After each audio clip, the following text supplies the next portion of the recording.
আজ আপনাদের সাথে কারি রেসিপি শেয়ার করব। তার জন্য কি করি দেখতে থাকুন। আগে বেসন নিয়ে নিয়েছি একটু, এবার পেঁয়াজ কুচি দিয়ে দিচ্ছি, সামান্য নুন দিয়ে দেবো, সামান্য হলুদ দিয়ে দেবো। এবার জল দিয়ে এটাকে মাখিয়ে নেব।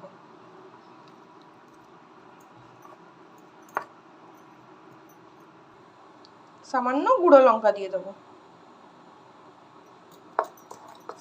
দিয়ে ব্যাটারটা রেডি করে নিচ্ছি। ব্যাটারটা রেডি হয়ে গেছে, এবার বড়া বড়া করে ভেজে নেব। তার জন্য এখানে তেল বসিয়ে দিয়েছি, ছোট ছোট বড় বড় করে নেব।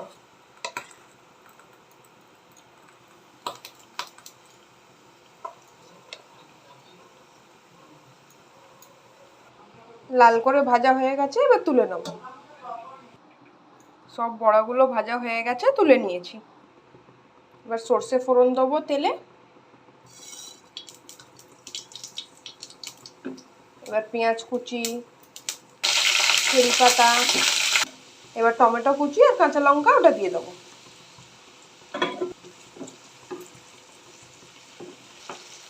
এবার সামান্য আদা রসুনের পেস্ট দিয়ে দেবো, হলুদ গুঁড়ো দেবো,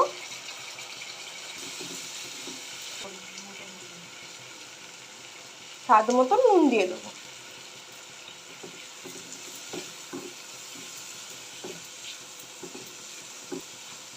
সব একসাথে দিয়ে মশলাটা ভালোভাবে ভেজে নেব। এইদিকে সব মশলা একসাথে ভেজে নিচ্ছি, আর এইদিকে কারির জন্য বেসন গুলে রেখেছি, আর একটু দই দিয়ে দিচ্ছি। দই আর বেসন ভালো করে মিক্স করে নেব।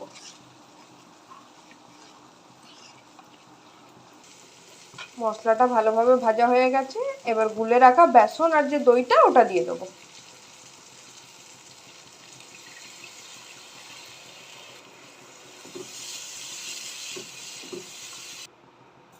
এক গ্লাস মতন জল দিয়ে দিয়েছি, এবার ঢাকা দিয়ে দেবো।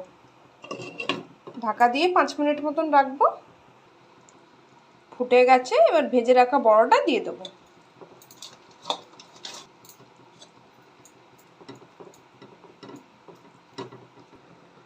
ফুটে গেছে, এবার নামিয়ে নেব। কারি হয়ে গেছে। ভিডিওটা ভালো লাগলে লাইক এন্ড সাবস্ক্রাইব করে দেবেন।